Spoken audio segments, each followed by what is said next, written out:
Welcome back to Geordie Journos. We're here at the Bramlin Thursday night before football.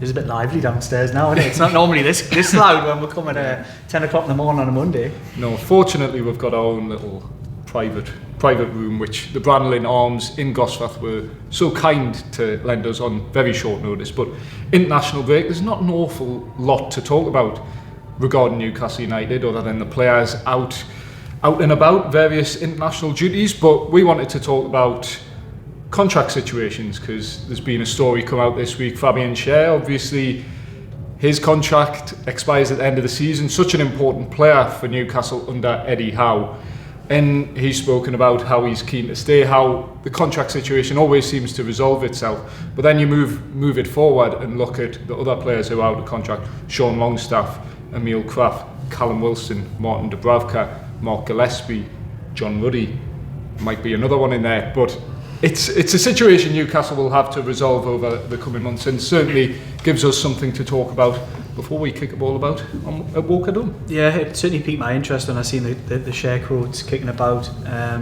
Sounds like he's done it in his homeland, maybe. Yeah, it's from Swiss media. Yeah, and he's chill about it.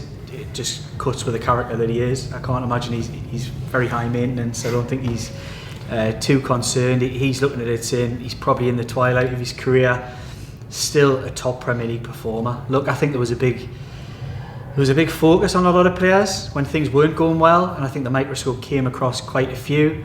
And I've talked before in the past, in my opinion, form as temporary, class as permanent, when I've talked about the real top class in Newcastle United squad, Bruno Guimaraes and Alexander Isak. I felt a little bit that people were maybe too quick to jump on Fabian Schar. I think Fabian Schar, for me, in a disjointed team that isn't really functioning, has always looked a bit sort of ragtag, a bit all over the shop, and makes mistakes and gets caught out. But in a very structured system and team, he's excellent, still excellent. He's never had pace, he's never relied on pace, but his passing is excellent. It's been a little bit off recently. I wouldn't say he's had the best of seasons so far, but in my opinion, he's still a top class performer. And you would be looking to replace him, no doubt about that. But he's 33 next month. He certainly wouldn't be a player I'd be looking to push out the door. So for me, it'd be one of the easiest decisions Eddie Howe will have to make at this football club, is just get another year on Fabian Schar's deal. I think that's a key with him though, isn't it? It's 33 next month. Does he want that longer term deal? And I'm not talking 4 or 5 years. I'm talking probably a 2-year contract, which I imagine that would be his ideal length. But you see these quotes. It's quite clear he wants to stay. I think it's a deal that gets done relatively easy, and I agree. I think you probably keep him next season. You probably look to keep him as a backup more than a starter, because he is getting on. It seems strange to say at that age, but he is getting on. Newcastle have got one younger player on the left hand side defence in Sven Botman. They probably need a relatively younger. I just realised what you said there. He's a whippersnapper, man, compared to me. No, I was thinking, yeah. But what are you trying to say, like? I just don't like talking about people getting on when they're past their 30s. When it's a different world, football, isn't it? Once you're over 30. Know, yeah. Well, you'll feel that soon, mate. I'm feeling it. I'll feel it tonight. But see, when you look at the team now, it's like, Sean Longstaff, he's 27. He's like, I'm 27. 3 years time, Sean Longstaff's going to be getting on. Where's that leave me? What could have been for you in my Walker Dome career? Where's your goals against PSG? Honestly, I'm telling you, when you hit a certain age, Dom, you'll feel it before he does. But when the legs go, they're gone. I can't believe it. I was devastated. I don't know. I wasn't the quickest, really, but I could get a 10, 15 yard. I was really quick off the mark.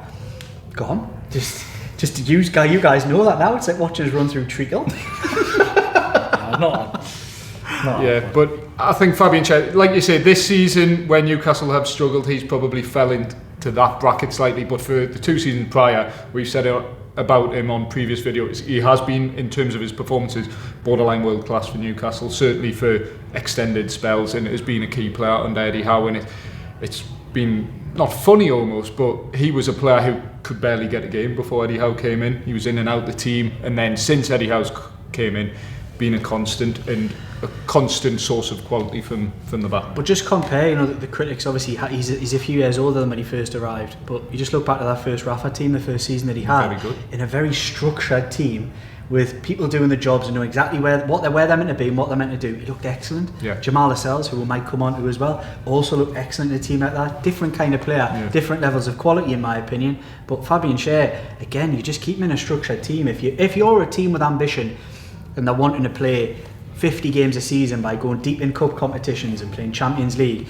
I think Fabian Schar, even at going on 34 next season, is a player you'd want in and around your squad, because that experience, he's played international football more than, I don't know how many caps he got for Switzerland, probably between 80 odd. But 80 odd, played at World Cups, played at Euros, played in the Champions League before he even came, had a season there with Newcastle, played in the Premier League. He must have probably 200 games in the Premier League. Just shy, is he? So you kind of buy that kind of experience. I think it'd be silly for them to let something like that go out of the squad. Always available as well. He is, isn't he? Despite after his 20 minute, that's 20-minute fall over, and then he's out. It was like a stage last season when he went down the head injury every 5 minutes. But that's one thing you've got to give him real credit for, is he's always available. He is. And you can't put a price on that, as Anthony Gordon would say. His one of his biggest attributes has been available. Fabian Schar, that. I think probably thinking Jacob Murphy. I think Fabian Schar probably appeared the most. But Jacob Murphy was out for a long time last season, wasn't he? Fabian Schar, shabby and fair. Fabian Schar is he's classier than shabby and fair. That's only you go and sign. He's the man. He's the man. Who's he play for? But yeah, loves the area too. He's based not far from here, and has he Gosforth? Is he? I believe so. Yeah. You've seen him out and about? Yeah, you're of the Gosforth set. Yeah, he's out and about. Yeah. But Fabian Schar is a good one, and his coach today, funnily enough, I asked him back in Dortmund last season. I went, because his contract situation was similar, though he had an extension. I went, Fabian Schar, Fabian, you've got an extension. What's happening? Yeah. Shabby and fair. What's happening with your contract? And he went, you've just explained the situation. So, and then I think 2 months later, his extension was triggered. So it's just a chill he's very relaxed about it. But in this situation, there's no extension. It has to be a new deal, because this extension that was triggered last year expires in the summer. So that's the first talking point. You've got a little list in front of you there of all the others. So I'm just going to run through the T's and C's. Do like, comment, share, subscribe if you do like this. We're going to go through. We're going to give our opinions, and let us know in the comments your opinions on what you think of Fabian Schar. Would you give him another year? Would you look to maybe extend a little bit further than that, or would you say, look, it's been a good, you've had your turn and it's time to move on and replace? Do let me know in the comments. Four Rivers Financial Plan are the proud sponsors of all Geordie Journal's videos, long and short form. So do, again, get in touch with them. All the details will be down here if you do need to get any financial advice or whatever it may be. Right, you've got your list. Yeah. Do you want to move on with centre-backs and go to Jamal Lascelles, the captain, who hasn't played since March, still recovering from an ACL injury, probably going to be out till the new year, at least. So what do you think for him? Because he's in a similar situation where last season triggered an extension that then expires in the summer.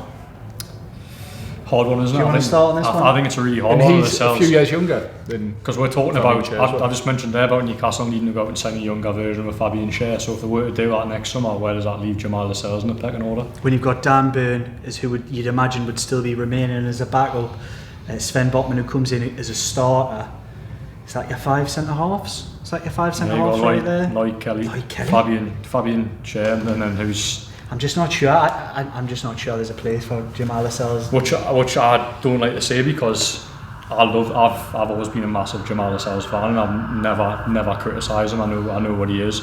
I think at times he's had criticism at Newcastle, unfairly, I think, at times. But you're right. Last season when he came in the starting 11, he showed exactly what he was about. Can't exactly play with the ball with his feet. He's not comfortable with the ball at his feet. But in terms of attacking the ball, best header of the ball. Is one of the only members in the squad that can actually attack a ball. So I would be really, really sad to see him go, but I just don't see where he would fit in terms of a squad place. If he's, I mean, again, how much you pay him a week? Is he happy to be a sort of a cheerleader, as we're saying? He's going to be He's going to be sixth choice centre half. And it's. I think at the age he's at, I think it's probably time.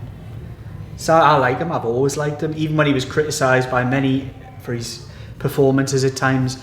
I've always held him up in high regard because of the way he stood up for things very early in his Newcastle United career. His heart's in the right place. He's a good lad. He loves playing for the club, and he's led really well, even in tough times. I don't think he's ever shirked away from responsibility, and I really respect that. But look, in the interest of progress, you're going to have to move at some point, and it probably is the time for Jamal Lascelles, even though it's one of the harder ones, I would say, because I really like him. And in an ideal world, if you didn't have Dan Burn, it wouldn't be a conversation. Like if Dan Burn was leaving, for example, you keep Jamal Lascelles as that extra centre half, because you've got Kelly and Botman on one side, and then Lascelles will do a job when he has to come in. If the lad's happy with that, he might have come to a point now where he thinks, I need to go and play some games, because we thought last season might be that one, and he was kept on as captain, and that was almost quite possibly the farewell. We could be wrong. It might be one that Eddie Howe, he's very, if it's a positive or negative, I'm not sure. Eddie Howe can be very protective over what he has, and it wouldn't be the biggest surprise in the world if all of a sudden there was an extension, because we've seen it before and we're likely to see it again. But realistically, with everybody fully fit, Jamal Lascelles is struggling to get on a bench. Realistically, and that, you know, having been captain, having led from the front for a decade, really, or not far off, it's probably time, isn't it? You don't want to become a training ground player just sort of hanging around the place when you know he'll believe in himself. He could still be playing Premier League football. Well, he probably will. Somebody will sign him. Low end club. He could go back to Forest tomorrow and be a hero. Although their centre halves are decent. They're decent. Their centre halves. I think he's more than capable of playing Premier League football themselves. I just don't think you'll get any. It's probably similar to an Elliot Anderson situation, I think. Well, I mean, it's not, but you know, I'm talking about like game time. Elliot Anderson was not going to get game time. He has one and played for another Premier League football club. Jamal Lascelles, although he's probably 10 years older, could still go and play Premier League football for a few years at least. So who else we got on the list? Well, we'll quickly brush over Sean Longstaff, Dan Burn. Dan Burn's contract was sorted, so he was in a similar situation. That's been extended. And Sean Longstaff has an extension. His contract expires at the end of the season, but the extension will be triggered in the coming months. So are you happy about those decisions? All sorted. Yeah, I think Sean Longstaff was a no-brainer, because even if you were to sell him, PSR being a situation for Newcastle, they have to be so careful. Losing one of if not the best academy product the academy have produced in the past decade for free would be absolute lunacy. So to tie him down and give him some sort of value and protect your asset, no-brainer for Newcastle, even if whether you sell him or whether you keep him on, because he's proven past few weeks that he is an important player still in Eddie Howe's squad, and Eddie Howe values him so highly, not necessarily because of his technical ability, but up there he really understands the game and does the job brilliantly. It's a debate I've been having with quite a few people. I've had people jumping in me DMs and all sorts in the last week thinking that I'm the biggest champion of Sean Longstaff going. I'm not really, but I do see the value in a player like that in the Newcastle United squad, and I know that's really difficult for some people to get their head around, but we watch him, we've seen him so closely, and there has to be no communication for him to get back in positions and block off passing lanes and make sure that the team is rigid and solid as a defensive unit. Somebody said, come back, was recently in DMs and said, yeah, but what's his tackling stats? And I said, look, it's not always about the tackling stats or whatever it may be. It's about genuinely making yourself a really solid unit. The communication link with Tonali in that same position hasn't been there. We've watched it 20 yards in front of her with Trippier, whoever it's Fabian Schar, Bruno Guimaraes, Eddie Howe screaming at Tonali to make sure he's in that defensive shape. Because I still don't think everyone says he's a 6. I'm not going to go into too much detail because we've got to move on, but the defensive thing isn't quite natural, as natural as it maybe comes to Sean Longstaff, but that probably comes with familiarity. Longstaff knows the position inside out. Keep him. Dan Burn's proven enough to me to think he's not one you'd probably push out the door right now. That probably comes in a season's time, but keep him on. I think the 2 goalkeepers as well, there's not really much point. 3 goalkeepers, is there really any point in debating that? Dubravka is out of contract, is that right? Yes. Mark Gillespie, who'll be kept on as a friend of the squad. Best job in football, Mark. Friend of the squad, he stays. And who else? John Ruddy. John Ruddy. Which is does he become almost a coach or something like that? I don't know. I don't know if he's that way inclined. I've no idea. However, it was clearly one that we're going to do prior to the Vlaka Demos deal. So you'd imagine 2 of those 3 will stay, and I think it's time for Dubravka. Disagree? Yeah. Agree? No, I agree, because he will feel he's still got a point to prove. Playing football, he hasn't really done that. Okay, he did last season, but hasn't really got a sniff this season. He'll be wanting to play football, as we saw the last time he went out to join Manchester United. Didn't get that football, came back. So yeah, he'll be wanting out the door. Anyone else? And yeah, Emil Krafth is a big one. I say a big one. He's currently injured, but there was this conversation last year where I remember he triggered a new deal, and you weren't exactly overrode with that one. No, and again, it probably falls into the Lascelles category in many ways, but I've got probably more of a connection as Jamal Lascelles because of the longevity, really. But it's very similar, if we're going to be honest about it. Probably with Krafth, that puts him a little bit ahead of Lascelles, and I can't believe I'm saying this, but because I rate Lascelles more than Krafth, but it's probably because he's versatile. Versatility, yeah, and I think that's what he is. If you're trying to build a squad and you know Trippier's at the end of his time, then realistically you're probably going to hang on to him just as an understudy to Livramento, who's going to clearly be a first choice right back. So yeah. I would say I'm less strong on that this season as I was in the summer, where I thought it was an opportunity to probably try and move on and upgrade. But I think the problems, you don't create problems where there aren't any, and I don't see that massively as a problem area. Because he can do a job at centre half, he needs to as well. Very good. So that kind of just, it's the nail in the coffin. I think if you keep Krafth, it's the nail in the coffin for Jamal Lascelles. I think that's probably the end. I think one thing, if Emil Krafth stays on, he has to be that 25th man or the 21st man, the guy who's in and around getting on the bench maybe. Yeah. And he's a player who Eddie Howe has hinted is almost happy being part of the squad and playing maybe 10 games a season. Yeah. And when you've got the added pressures of potential European football in coming season, he may lend himself well to those sort of things. If you're looking Europa League, Conference League, obviously he missed out on the Champions League squad, but that was due to injury. So yeah, Emil Krafth is a bit more, I think his versatility, like Jordan said, would make me more keen to at least enter that discussion, which the club have done in regard to offering him a new deal, because he's still got a place in the squad, and if he's not, he'll be 6th choice centre back and then maybe 2nd or 3rd choice right back, which is okay. If he's happy to do that, he can also play left back if need be. Right. Last but not least, Callum Wilson, out of contract in the summer. Newcastle's 2nd highest Premier League goal scorer behind Alan Shearer, but has barely played in the last 12 months. Keep or sell? Or keep or release? You just tapped me on the knee there to make sure I go first, yeah. I want to tell the viewers I prefer fluffy legs. I think is there an option there to extend it by a year? Potentially. So if there's an option there to trigger it, yes, would I be offering a new deal? No. I think that's a really concise answer, and I can't really disagree with it. I think it's a player that, in an ideal world, if you're looking to add value to your pot, you would want to sell him. In an ideal world, I just struggle to see anybody who does. I think January's the window for Callum Wilson, and I do have question marks about what we're seeing. I think they've been making sure there could be a little bit of, I don't know if it's from the player or the club, but I think that it's fair to ask the question, have they been making sure that he's 100% fit, not just to have an impact on the first team? That would be my thing. I wouldn't give him a new deal. I think it's pointless, and I think you run the risk of ending up with a player that you can't get rid of, and it's just going to be the same situation rolling over again. So no, I think he's been a fantastic player for Newcastle United to a point. I think the time is up. I agree. So we'll wrap it up there. No further comment? I think that Newcastle missed the opportunity to cash in on Callum Wilson, if not last summer, the summer before, or the January just gone. Hindsight is obviously a wonderful thing. I think he's a brilliant player when he's fit, not fit enough. Out of contract in the summer, he's 32, 33 next year. There's no long-term future for him, so I'll be on Jordan's side and say if there's an option there to extend it, cash in.